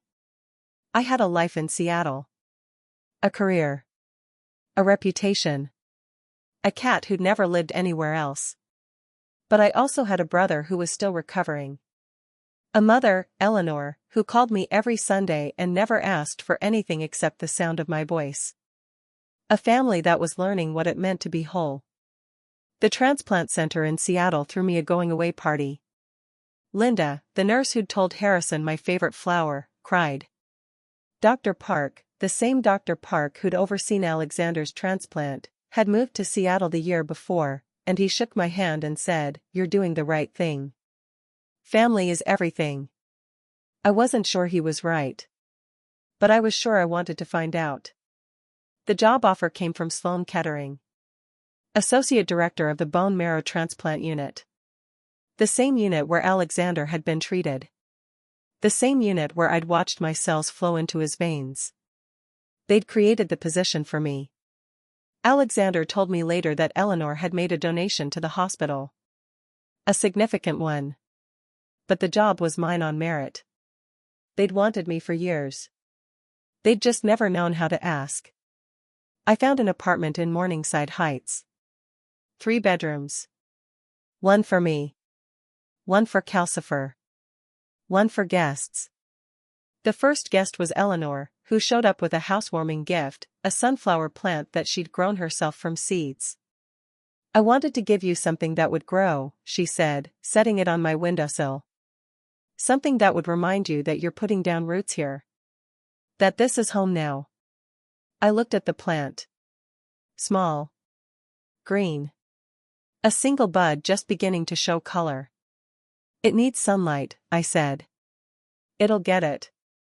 It's facing east. Morning light is the best. You know a lot about sunflowers. She smiled. I've been learning. For the last 6 months, I've been learning everything about sunflowers. I wanted to be able to grow them for you. I wanted to be able to give you something that mattered. I looked at this woman. This woman who'd spent 36 years looking for me. Who'd learned Mandarin to speak to my mother. Who'd grown sunflowers from seeds so she could give me something that mattered. You grew this from a seed, I said. I did. You've been taking care of it for 6 months. Every day. Water. Sunday talking to it. The woman at the nursery said talking to plants helps them grow. I don't know if it's true. But I had a lot to say. I didn't know what to do with the weight of that. 6 months of watering. 6 months of sunlight. 6 months of talking to a plant that was meant for me. You're ridiculous, I said. The same words I'd said at Thanksgiving. The same words I'd said a dozen times since. She smiled. I'm your mother. It's the same thing. The sunflower bloomed 3 weeks later. I came home from the hospital, my new unit, my new life, and it was there. Yellow and bright and impossible to ignore. I took a picture. I sent it to Eleanor. She replied with a string of emojis that made me laugh. Then she called. It bloomed, she said. It bloomed. I was worried. I thought maybe I'd done something wrong. The leaves were yellow for a while. I thought I was overwatering. You're an excellent sunflower grower, Eleanor. You should be proud. She was quiet for a moment. When she spoke again, her voice was different. Softer. I am proud. Not of the sunflower. Of you. Of who you are. Of what you've become. Of the fact that you let me be part of your life even though I don't deserve it. You deserve it, I said. And I meant it. You deserve to be part of my life. You deserve to see the sunflower bloom. You deserve to see everything. I heard her crying. Softly. The way she cried when she thought no one was listening. I love you, she said. I know I don't have the right to say that. I know I haven't earned it. But I love you, Maya. I've loved you since the moment I held you in that hospital. I've loved you through every year I thought you were dead. And I love you now, more than I know how to say. I sat down on my couch. Calcifer jumped onto my lap. The sunflower was on the windowsill, catching the morning light. I love you too, I said. And I meant that too. A year after the transplant, Alexander ran a 5K. It was a small event. A fundraiser for the Lena Foundation. The first annual. Alexander had organized it himself, with help from Julia and Eleanor and a team of volunteers who believed in what he was building. He didn't run the whole thing. He walked most of it. Eloise and Margot walked with him, holding his hands, their little legs pumping to keep up with his pace. Julia walked behind them, carrying a sign that said "My husband runs for kids who need families." I flew in for it. I stood at the finish line with Eleanor and Harrison. The sun was out. The course was a loop around Central Park. And when Alexander crossed the finish line, when he crossed it, 3 minutes slower than he'd planned, but he crossed it, he came straight to me. He picked me up. He was strong enough now to pick me up. He spun me around like we were children, like we'd known each other our whole lives, like we'd never lost a single day. You came, he said. I came. You're my sister. I'm your sister. He set me down. He was breathing hard. His face was red. His eyes were bright. Thank you, he said. For everything. For being born. For being alive. For saving my life. For letting me know you. For letting me love you. I didn't have words. So I hugged him. And he held me. And the sun was warm, and the park was full of people who believed in second chances, and for the first time in my life, I felt like I was exactly where I was supposed to be. Here's what I've learned in the 2 years since I found out I wasn't the wrong daughter. I've learned that family is not a bloodline. It's a choice. It's 1,000 small choices, made over and over again, to show up, to stay, to love even when it's hard. Linachin chose me. A baby who'd been erased. A baby no one else wanted.